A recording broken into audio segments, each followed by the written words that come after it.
Siyang Dulong, USA.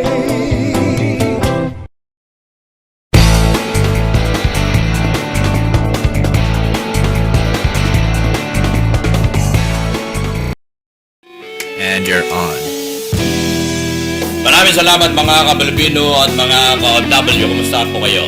Inaasahan ng inyong lingkod na kayo po ay inaabutan ng ating paglilingkod ng pambayan na nasa mabuting kalagayan lahat. Ang aking palagi ang ipinaabot sa inyo na kailan pa man ay hindi ko nakakaligtaan. Ang aking personal na dalangin na pinaabot sa mga may sakit na nasa kani-kanila mga tahanan, nasa pagamutan, nasa apartment, nasa bubungan, nasa bubungan.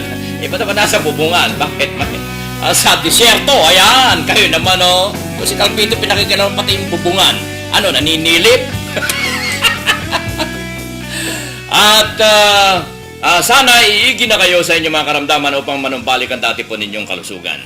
At nais ko ibalita sa inyo, kanina lamang ay binuksan ko ang software ng Utusan.tv ay nakita ko ang karagdagan na bilang ng mga bansa na nanunood at nakabukas ang kanilang mga internet dito sa ating site. Umaabot mga ka-Pilipino, would you believe it? Nagsimula tayo sa 17 countries 1 year ago. Ngayon mga ka-Pilipino ay umabot na 72 countries. Kanina lamang ay documented ito mula sa ating software na nagmamonitor sa lahat ng mga nanonood sa Utusan.tv. Maraming salamat. At yung 72 countries na yan mga Pilipino, kahit na isa lang manood, meron na tayong 7 at kalahati na mga viewers. Di ba? 7 at kalahati. Is that right? Is that right, Mark? 7? I don't even know what that means. Are you talking about food? I think it's food, right? How long you've been here in the United States, Mark? I don't know, since I was 5. 5 years old and now you are 75, so you've been here 70 years ago. Something like that. Di, Juan, kapitbahay mo si Direk Pinyon. Ha? Hindi ko sinasabing pareho kayo ng edad. mamaya ay pababatiin ko sa inyo ang kilala na direktor na Pilipinas. Isipin ninyo, sa kanyang edad na kwan lamang ay nakapag-shoot na siya. Naging direktor siya ng 80 pelikula sa Pilipinas. Kasama na dyan ang kanya na-direct si Fernando Po, na-direct niya si Lito Lapid, siya ang nagbigay ng break kay Eddie Garcia, kay sina? Hindi ko sinasabi. Ito naman si Calpito. Ba't naman pati si Eddie Garcia? Nagreklamo tuloy si Direk. Si Tony Ferrer. Ang hindi lang niya na-direct yung pelikula na Gilagid na Matching ay si Kuya Manny Calpitong bida. Bueno mga ka-Pilipino, katulad na ay binabanggit 72 countries at ang nagbubukas naman sa YouTube na kung saan natin pinapalabas ay umaabot ng 99 countries. Isipin niyo mga ka-Pilipino, ito po ay documented doon sa YouTube na kung saan ko kinukuha yung analytic. At kanina lamang ay chinek ko ay umabot sa ganyang bansa ang nagbubukas sa ating mga pinapalabas na mga video sa YouTube dahil lahat ng aking mga interviews dito sa ating programa, sa ating himpilan, hindi lamang programa sapagkat ito ay himpilan po ninyo. Hindi ko ito programa lamang, kundi ito'y programa po ninyo. Kaya nagagalak ako. At ngayon, isang karangalan na nitong mga nakaraan, ang ating mga ini-interview, kahapon ang ating in-interview, the other day, ay galing sa Kuwait, galing sa Qatar, sa Saudi Arabia, sa United Kingdom, Canada, Japan, Singapore. Napakarami mga ka-Pilipino ating pinapasyalan. Isipin ninyo, balak ko rin napuntahan ng 72 countries. Paano ko yan mapupuntahan? ang mamamasyal, ang Utusan.tv, kayo naman. Ngayon, ang aking papasyalan mula sa ating studio dito sa pagitan ng Burbank at ng Glendale na kung saan ay kapitbahay namin ang studio ng DreamWorks. Ay, isipin niyo yan, DreamWorks ni Steven Spielberg. Katabi po kami niyan. Tapos, kaharap kami ng Channel 7, ang isa sa pinakasikat na TV station dito sa masasabi natin Amerika. Pero nasa pagitan po kami, itong bahay kubong studio ni Calpito, ang Utusan.tv. Pero inspirado tayo dahil ito yung pasok ko rito sa aming building na bahay kubo. Ay nakikita ko yung building ng DreamWorks, nakikita ko building ng Channel 7. Sinasaluduhan ko sila, sabi ko, ang malaki ay hindi na lumalaki, ang maliit ang siyang lumalaki. Palakas loob yun. Mga kapilipino mula sa aking kinaroroonan, ipasyal ko kayo sa Anaheim, bahagi ito ng Los Angeles County. Ang ating pong kakausapin ay wala iba, kundi si Roms Morales. Roms, magandang hapon sa iyo at magandang gabi sa iba't ibang dako ng mundo. Go ahead. Magandang hapon din po, Kuya Manny, at sa mga nakikinig sa atin dito sa paligid at sa ibang bansa. Magandang hapon din po. Alam mo bang marami ang nag-like dito dahil ipinost ko yung mga kotse rito, o kotse lang pala, at ang retrato mo ay nag-agawan ang paghanga doon sa inilagay kong sasakyan at saka yung kagandahan lalaki. Nakikita ko rito, ang mga nag-like ay napakadami. Kaya nagagalak ako. So, ang gawin mo ngayon ay batiin mo ang lahat ng mga bansa na nanonood ngayon na umaabot sa 72 countries. Iba't ibang bansa yan, kasama ng Pilipinas. Binabati ko ho kayo dyan at hindi ko ho alam kabisado yung 72 countries natin, pero binabati ko unang-una yung mga kapwa Pilipino natin dyan sa Pilipinas at yung mga kapwa Pilipino natin dito sa Amerika. At dyan po sa Hong Kong, sa Kuwait, kung saan man po kayong bansa, binabati ko po kayo dyan ng magandang araw po sa inyong lahat. At gusto ko malaman, dahil siyempre yung mga nanonood ngayon na nasa iba't ibang dako ng mundo, ay gusto nilang malaman kung nasaan ka ngayon. Saan ka banda dito sa Los Angeles County? Actually, dito po tayo, Kuya Manny, sa Cerritos po tayo naka-base po ngayon. At yung negosyo po natin dito po sa may Anaheim. Sa may Anaheim, California po. Anaheim, yan ang, di ba nariyan ang Disneyland? Yung original Disneyland. Yes, Kuya Manny, malapit po tayo doon. Oh. Disneyland po mismo. Natatanaw mo yung mga dinadalaw dyan sa Disneyland? Opo, natatanaw ho natin every time na pag-closing sila kasi may fireworks dyan every 10 o'clock. Natatanaw po natin yun. Kahit ba maginaw, meron silang show na mga fireworks? Opo. Every mga 9:30 ng gabi, mga 10 o'clock po. Ganon, meron ng fireworks. Oh, okay. Ngayon ay magtungo tayo dito sa ating chismisan. Chismisan ka ako dahil alam mo, yung mga OFWs na nanonood sa atin, ang mga ka-Pilipino natin na ngayon ay nakabukas ang kanilang mga internet. Gusto malaman kung ikaw ba ay ilang taon na narito sa Amerika? Actually, Kuya Manny, halos mag-8 years pa lang po tayo dito sa Amerika. So far, so good naman po. Bakit mo pinili ang Amerika instead na Canada, United Kingdom, Saudi Arabia, Singapore, Hong Kong? Bakit mo pinili ang Amerika? Actually, Kuya Manny, hindi naman po natin pinili ho yung Amerika, pero unang-una ho kasi pamilya po natin nandito rin po, no? Pati mga kamag-anak po natin. kaya ho tayo na-base ho dito sa Amerika. Pero para sa akin naman po, kahit ho saan ho siguro tayo mapadpad na ibang bansa, siguro nasa sa atin ho kung ano yung gagawin po natin, no? Alang-alang sa pamilya po natin. Sa loob ng maiksing panahon na pananatili mo sa Amerika, ay meron ka na na-establish na negosyo. Ako, ilang taon na ako rito. Nagkaugat na yung balahibo sa aking binti. Wala akong maitayo na negosyo.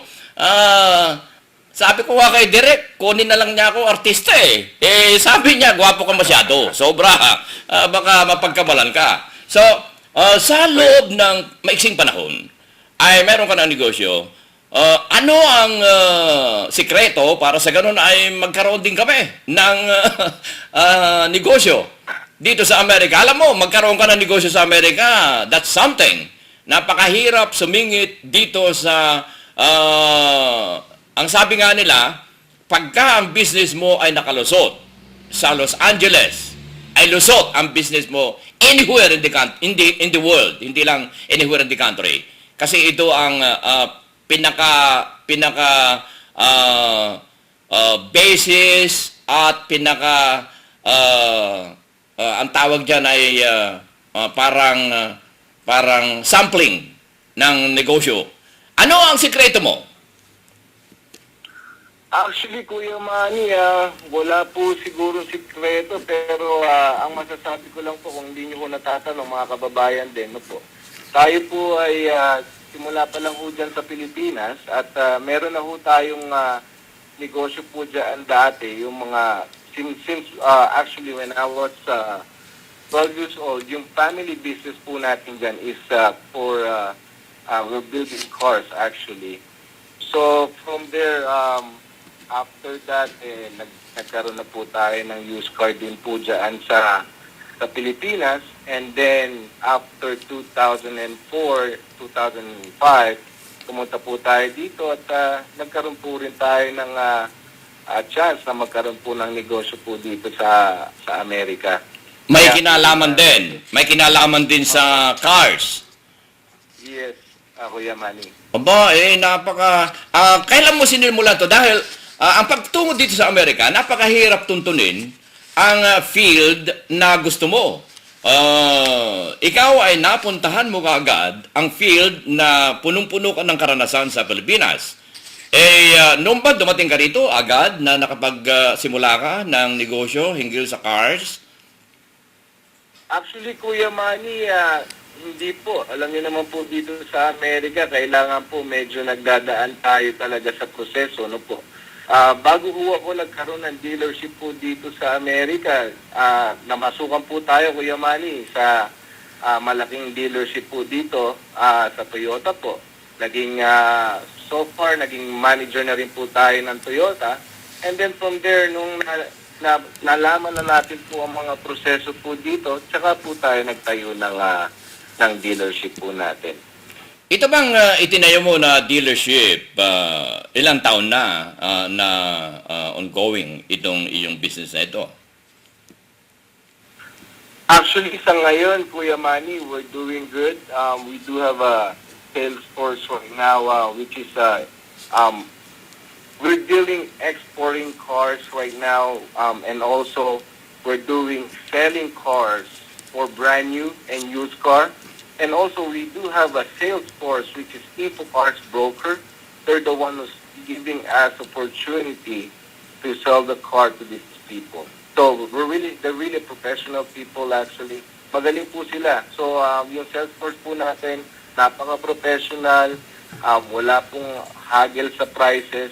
So, sila po ang kasama po natin dito sa negosyo din natin na to. Ano ngayon ang ito ay, mga Kapilipino, no?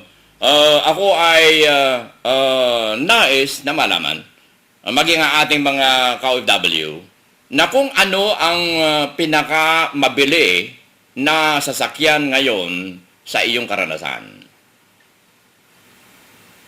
Actually, Kuya Manny, hindi po pare-parehas, pero alam niyo naman po, ang Japanese car talagang napaka benta po dito rin no, sa Amerika. Parang sa Pilipinas din po, puro Toyota rin no, ang mga na bumibili at Honda.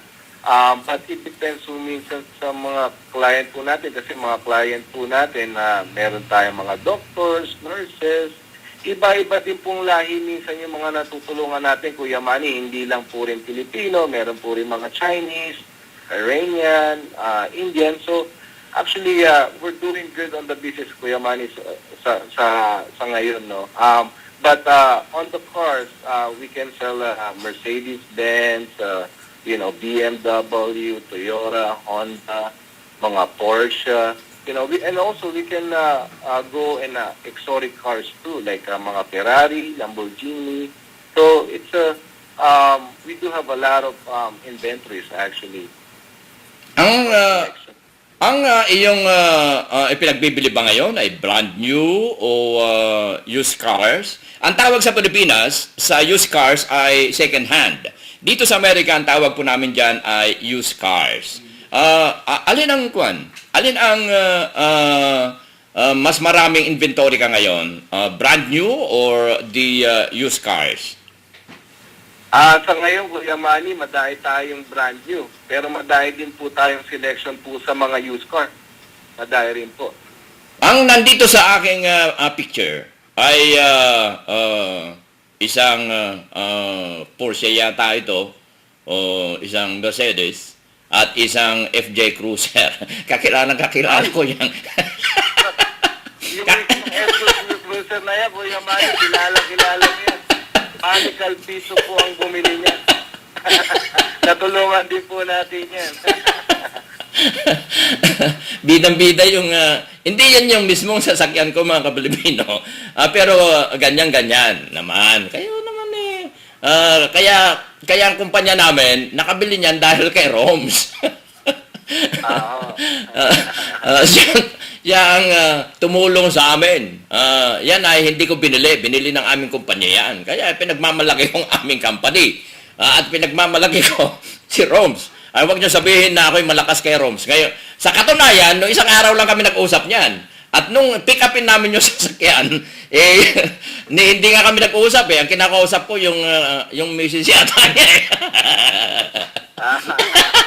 eh. Si Calpito, mahihain. Pero kung sa chicks, hindi gano. So, mga Kapilipino, kaya nagtataka kayo kung bakit, kung nagtatanong kayo sa akin, kakilala mo ba si ganun, kakilala, mga Kapilipino, ako ay mukmuk lamang ermitanyo sa loob na studio. Kaya, si Rom sa makapagpapatunay niyan, na no isang araw lang kami nakapagkwentuhan na matagal dahil pinilit kong dumaan sa ating studio. At ito nga, gusto ko kasing mabigyan ng inspirasyon ng ating mga OFW na kung sila ay mapunta dito sa Amerika or gusto ninyo, ibili ko kayo ng sasakyan, pero ibigyan nyo ako ng pambili, iuwi natin sa Pilipinas. Hindi namin kayo pagtutubuan ni Direk. Kung halimbawa, yung mga bagong dating na Pilipino dito sa Amerika at wala pang credit line, pwede ba silang bumili ng kotse kahit na wala pang na-establish na credit? Na hindi cash, na hindi cash. Napakagandang question niya, Kuya Manny. Actually, sa ngayon, no, we're working for 50 different banks. So, kung may mga problema po tayo sa mga credit, walang credit, may mga problema po sa mga prices o sasakyan, we can work for that, Kuya Manny. Actually, madami na tayo mga Pilipino rin na tulungan ng mga ganyan dito, no, sa Amerika na may problema ho sila sa credit score, hindi po makabili ng sasakyan. Natutulungan naman po natin sila at yung zero down pa po, minsan natutulungan po natin sila. Usually po kasi some other banks, kung hindi po nila natatanong ang bangko po dito, minsan pagka may problema sa mga credit na ganyan, na po, talaga hong pinagda-down ho nila yung kliyente. Pero tayo po minsan napupush po natin sa bangko as a consideration po sa amin, nagkakaroon po ng zero down. hindi po nagda-down po ang customer po natin. Which is, pasaya naman po tayo sa gano'n, Kuya Manny. Nakakatulong tayo sa kapwa Pilipino natin dito. Paano yung, dahil problema ngayon ng mga natatanggal sa trabaho, walang trabaho, na-foreclose ang kanilang mga ari-arian, sumama ang kanilang credit, nag-file ng bankruptcy. Ito bang mga ito ay pwede pang umutang ng kotse? Itong Alitse, nag-file ng bankruptcy, na-foreclose ang mga tahanan, ang sama ng credit line, pwede pa rin ba sila umutang ng kotse? Oo, Kuya Manny, como Ray said, meron po talagang mga bangko po kami na pwede qualified po sila na magkaroon ng loan po, no, pagdating sa kotse. So, wala pong problema yung Kuya Manny. Also, when it comes to kotse, ay hindi ganong apektado ang pagbili ng sasakyan ng mga na-foreclose ang tahanan, nag-file ng bankruptcy, ang sama ng credit line. So, may paraan pa rin silang bumili ng sasakyan. Oo, Kuya Manny, meron pa rin. Dahil yung mga ganito ay napakahirap na, pati pag-apply ng apartment ay nahihirapan yung mga masamang credit line dahil sinicheck ng mga apartment owners ang kanilang magiging renters. Kaya kung naitanong yan, maging ang pagbili ng bahay ngayon ay napakahirap dahil nga doon sa apektado ang mga credit lines. Yung pala ay hindi gaano sa pagbili ng sasakyan. Kaya, Mark, we can buy our cars now direct. Pwede na tayong bumili ng kwan. Oh, yeah, sure. Iregalo natin kay Tina.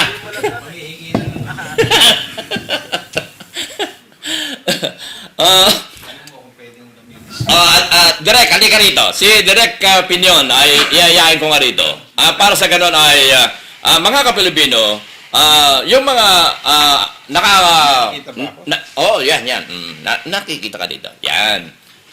Mga Kapilipino, kung hindi nyo, kung inyong mamarapatin, si Director Pinyon ay isa sa pinakamagaling na action director ng Pilipinas. At natatandaan ko nung hinamon niya lahat ang mga direktor sa buong Pilipinas nung kanyang ilabas yung kauna-unahan niyang action movie. Sabi niya, kung mapapantayan ninyo ang aking movie na ito, ako ay titigil na ng pagdidirect. Mapapantayan lang ha. Hindi niya sinabi kung malalampasan. So, challenge niya. Imagine, nung una niyang pelikula yan, na gumawa ng movie action picture. Mga Kapilipino, walang iba kundi ang aking ipinagmamalaki at hinahangang direktor ng Bansang Pilipinas, Direktor Efren Pinyon. Magandang hapon, Direk! Magandang hapon mo sa iyo, Manny. Alam ko na busy-busy ka doon sa production, pag-shooting ng iyong sitcom na sinong bida rito? Si Anjanette Abayari at saka yung mga Amerikano rito. Gusto ko sabihin sa inyo mga Kapilipino, hindi ako sumipot doon sa First day. first day na shooting dahil baka masapawan lahat sila. Sa ipagpaumanhin mo, direct. Ano? Kinabahan nga ako, baka nga dumating ka eh. Pero congratulations, Manny, dahil sabi mo kanina, 72 countries ang Nanonood ngayon. Ang ikinakatakot ko lang, baka pabatiin mo ako ng 72 times. Mauubos yung oras ko. Mauubos yung oras mo. Mga Kapilipino ito sasabi. Standby ka lamang dyan na Roms, ano? Dahil nagagalak ako. Okay, Manny. Dahil pambihirang mapaupo natin si Direk dito. Naniningil yan. Pero binigla ko para sa ganun hindi ka makapaningil sa akin. Gusto ko nga sana i-commercial si Rom para makapaningil din eh. Ano ba pangalan ng dealership mo, Rom? Carspec CSA po, direct. Good afternoon, ho. Good afternoon, Rom. Yan, sabi ko nga i-commercial ko para makasingil din. Opo ba? Bukod tangi mga Kapilipino sa napakagaling na direktor, ay napakagaling na comedian si Direk. Kapag nag-EMC ito, talagang sumasakit ang tiyan ko eh. Alam niyo kung bakit? Yung mga hindi nakakaalam, Siya ay anak ni Tugak, ang kilalang mawiwiga kong father of comedian sa Pilipinas. At yan ay maraming itinuro sa mga sumunod na mga komedyante. Anak siya, mga Pilipino, ni Tugak. Yan. Marami kasi ito ang aking ito ang aking distinction na direct eh. 'Di ba mayroong Tugak at Pugak? Oo. 'Di ba? Okay, ito ang distinction ko. Ewan ko lang kung makukuha nyo ang rhythm nito. Yung Tugak, tangkad. Yung Pugak, pandak. So, madali mong tandaan yung si Tugak. Yung si Tugak, mga Kapilipino, napakagaling na komedyante. At napakagaling na artist. Yan ang nag-imbento, bukod sa komedyante, siya nag-imbento ng, nakikita niyo metal, na dinudot-dot-dot, tapos doon sa labas, ay naroon ang larawan. Siya ang nag-imbento niya, nag-introduce sa Pilipinas. Right? Correct? Correct. Oo. Siya po yung si Pek Pinyon. Oo. Siya rin po yan. Tugak at saka Pek Pinyon. Actually, yung Tugak at Pugak, Kapampangan yun na salita. Doon kinuha ng father ko yung pangalan nila as a comedy tandem. Yung Tugak po sa Kapampangan ay palaka. Yung Pugak, itlog ng palaka. Kaya nga yung si Pugak, bilog ang ulo eh. Oo. Para itlog ng palaka yun. Dahil kalbo siya. Kalbo yun eh. Oo. Sila nagsimula nung lawlaw, pantalon na hindi mo maintindihan. So napakaraming mga gimmick na inintroduce si Tugak. Yan ang hindi ko makakalimutan yan. Kahit na anuhin pa ninyo, hindi ko makakalimutan yung T at saka P. Maging si Tugo at si Pugo. Ganun din, T and P. Tangkad at payat. So ngayon, pwede rin namin nyong sabihin sa amin, PP, dalawang kami. PP. Hindi tangkad, hindi pandak. Kaming dalawa ni Direk ay PP. Ayan. Anong ibig sabihin ng PP? Ako, Pogi. Ikaw, pangit. Tama rin. Eh, nawala si Mark. Nakakalimutan mo si Mark. PTTA. Okay. Si Mark yung kasama po dito ni Kuya Manny dito sa kanyang program. Siya po yung isa sa aming director sa photography at editor po ng aming ginagawang sitcom. Anong title nun, Direk? Actually, ang title nun is Figlevich. It's for mainstream TV. Figlevich is a surname. It's a Polish surname na parang dun sa isang bahay, iba-iba sila ng ethnicity. Figlevich is, iisipin mo kung anong klaseng apelyido yun, pero it's totoong apelyido, kumbaga. Sa Tagalog, Kalpito, ibig sabihin. Oo. Na iba-ibang ethnicity rin.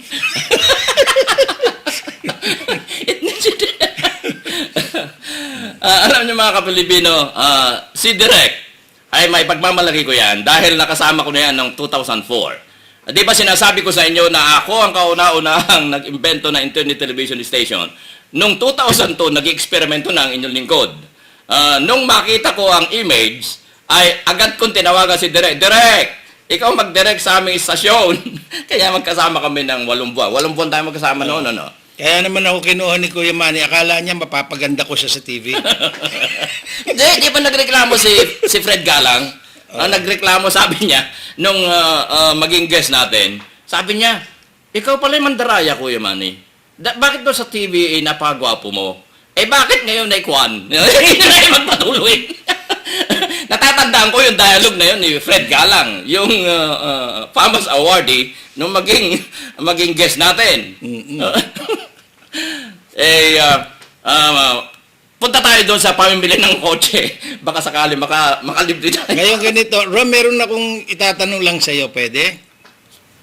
Yes, Direk. Meron akong gagawing movie which is for mainstream. Ngayon meron akong eksena ron na meron akong SUV na ginagamit na palaging the SUV played an important part in the movie. Parang may importante siya from start to finish. Pwede ba akong makahiram sa iyo ng SUV nang hindi mo kami sisingilin? Ipo-promote ko naman yung dealership mo. No problem, Direk. No problem. Talaga ha? Oo. Mm. Okay lang po. 4 na taon lang naman. Tsaka hindi naman brand new ang kailangan namin. Dahil kasi baka naman hindi mo ibigay sa akin pagka brand new eh. Okay Ayan. lang po, General. kasi Ayan. kasi pag baka brand new, baka bawiin mo. Ayan na, nasukol ka na. Lagot ka ngayon, nangako ka on the air. Maraming testigo. Ako po. At saka napakadali naman kung hihiramin lang naman doon eh. Oo naman. Doon lang naman sa shooting. At least vice versa na hiram mo napo-promote din. Oh, ilalagay natin yung pangalan ng dealership doon Yeah. sa plate number or sa, 'di ba ganun naman talaga pag nakalagay kung saan dealership mo binili, 'di ba? Mm. Like kung pangalan mo yung nandoon sa license plate, 'di ba? Yes, correct. Tama po yan. Yun. Ngayon ay gusto kong i-tie up itong ating pag-uusap para sa ganun ay ma-reach out natin ang damdamin ng ating mga ka-OFW. Meron ka bang may kukwento na may relasyon sa ating mga OFWs o pagtulong o pagkalinga o suporta para sa mga OFWs? Di ba bawal yung may mga relasyon, Kuya Manny? Ha? Di ba bawal Oo nga, yun? tanggalin ko. Yung may kaka. Ay, hindi.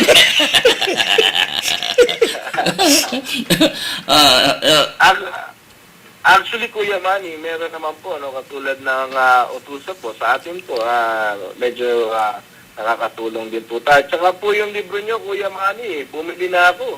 Ay, Aba. May mga may mga kliyente ako at sinasabi ko at check this out, guys. Sabi ko, maganda yung mga kwento ni Kuya Manny dito at maganda yung mga nilalaman ng libro. Sabi ko, tingnan nyo. Sabi ko, gano'n. Pinopromote ko rin yung libro natin, Kuya Manny. Singilin mo si Kuya Manny. dahil pinopromote. Singilan na yun nito. Bawat tawa dito may singil na. Ako lang hindi makasingil dito kay Kuya Manny. Tatawanan talaga kita.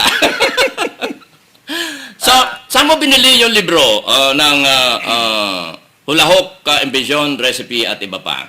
Sa Amazon or Barnes & Noble? Barnes & Noble, Kuya Manny. Oh, yun. At ako'y nagagalak dahil malaki kasi maitutulong ng librong yan. Bawat libro ay... So, ikaw ay OFW na sapagkat yung sino mang may-ari ng libro, doon sa page 127, ay meron ako doon Certificate of Gratuity. At yan ay katumbas ng $1 na nagmamay-ari ka ng unang pabrika na ititindig ng OFW $1 factory, ang Nano Wind Energy System. So, ikaw ay kasosyo na. May $1 kang kasosyo doon sa pabrika ng Nano Wind Energy System. Oh, Badi. salamat po. Eh di stockholder na pala Salamat po. si Rom. Kung stockholder ay ang sabi ko kasi riyan ay owner, hindi Owner. stockholder. Kasi yung stockholder mayroon siyang stock na hawak. Eh kung siya may-ari ng buo na halagang $1. Oh. Oh. So, Yun. paano ako? May libro din ako, di owner din ako. Yeah, that's right. Isang Yeah. problema lang sa Barnes & Noble, nakalimutan kong bayaran.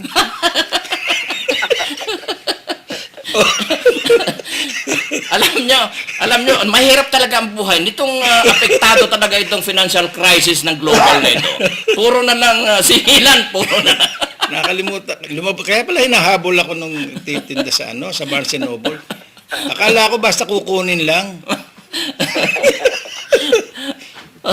So, mga Kapalibino, ako ay nagagalak. Tingnan ninyo, yung lahat ng mga may-ari na ng libro. So, idadagdag na kita rito sa listahan ng mga bilang ng nagmamay-ari ng unang pabrika, which is equivalent to $1 ownership ng ating pabrika. Congratulations! At, hindi lang yan. Yung libro mong yung nabili ay idodonate ko. Tignan ninyo mga Kapilipino. Ito niliwanagin ko sapagkat maging yung ambassador ng Philippine Embassy. Sabi niya sa akin, embedded na yung donation na yan. Sabi ko sa kanya, it is not invaded, Your Honor. Because the price of Amazon.com, which is $9.45, the $2.50 na ibibigay ko na donation ay hindi in-invade. Dahil kung in-invade yun, dinagdag sana yung $2.50. Yang paliwanag ko sa ambassador ng Pilipinas. Tingnan ninyo, pati ambassador mga ka-Pilipino, yung ating $1 one factory na ako na magbibigay, ay kinu-question pa. Di ba, Direk? Gusto niya owner din siya eh. Hindi mo kasi sinali sa ownership. Kailangan bumili siya ng libro para yung halaga ng libro ay ako magbibigay. Kaya nga ba't binaliktad ko ang principle? Dahil ang Filipino, mga ka-Pilipino, ay napakahirap magbigay kahit sentimo. Kukwestiyonin ka. So ang ginawa ko ay binaliktad ko, ako magbibigay. But it is not embedded in the price, mga ka-Pilipino. Kung ano ang price ng Amazon.com, yun ang price nila, mga ka-Pilipino. So, doon sa price nila, isipin ninyo, $9.45 ipinagbibili nila ngayon. Okay? $9.45 plus, tatanggalin yung $2.50 dahil $1 sa factory, $1 doon sa cash out, 25 cents kay Don Don, 25 cents kay Jigs Nugi, di $2.50. I-minus mo doon sa $9.50, that is $7. I-minus mo, mga ka-Pilipino, ang printing. I-minus mo ang kinuha ng Amazon.com, which is, ang ibibigay lang yata ay something 30% sa inyong lingkod. 30% di $3, ibibigay ko sa inyo ang $2.50. Paano ibabayad ko sa imprenta? Mga ka-Pilipino, yan ang katapatan ni Calpito sa inyong lahat, na it's not embedded yung price doon sa ibinibigay ko na donasyon. Kaya kung nakikinig yung ambassador ng Pilipinas na na-interview kamakailan, ayaw kong banggitin yung pangalan niya, sabi niya, embedded na yan, Mr. Calpito, katulad ng mga presyo sa China. No, mahiya-hiya ka. This is made in the Philippines. This is made in the USA, not made in China. At it is not embedded ang price nito. Yun, ang paliwanag ko. Kaya, ayaw kong mag-interview kung minsan ng mga politiko at mga nasa gobyerno eh. Agad na negatibo ang sa kukuti dahil wala silang mananakaw eh. Di ba? Ganun ba? Mamaya, kinulam ko yung mga ito eh.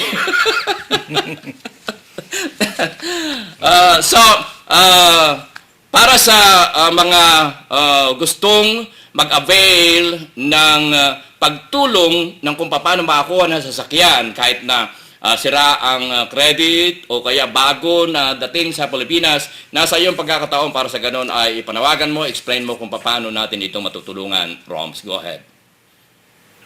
Okay, mga kababayan at sa mga nakikinig sa atin, Kuya Manny, ako po si Romeo Morales. Kung meron po kayong mga katanungan, pwede po kayong tumawag direkta po sa telepono ko.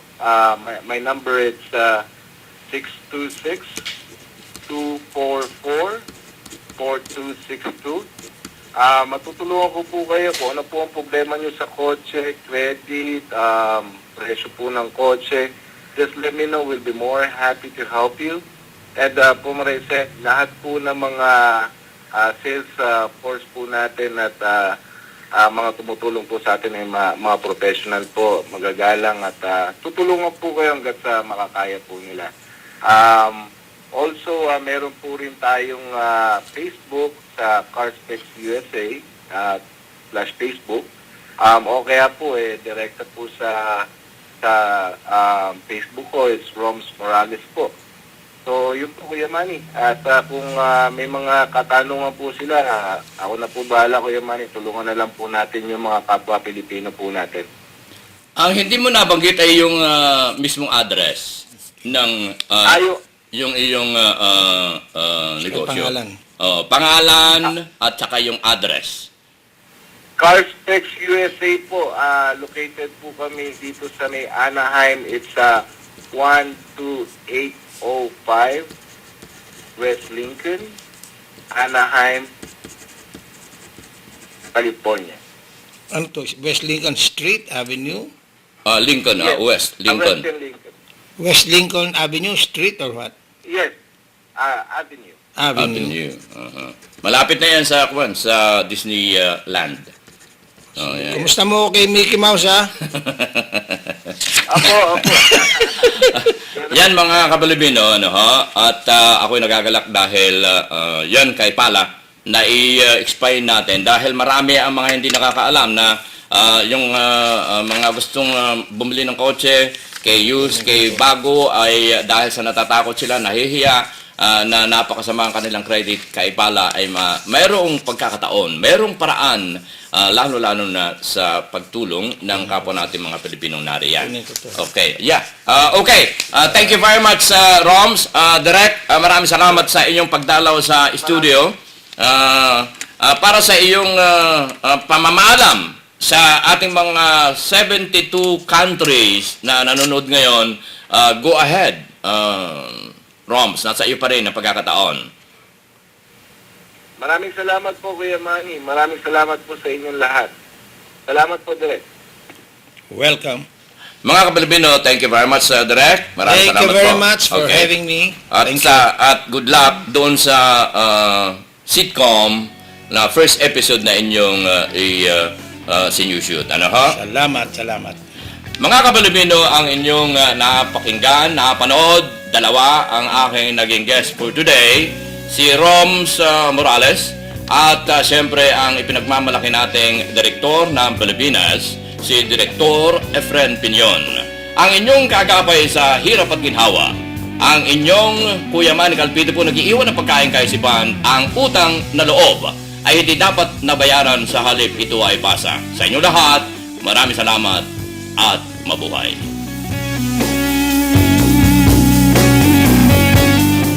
Operation Tulong USA.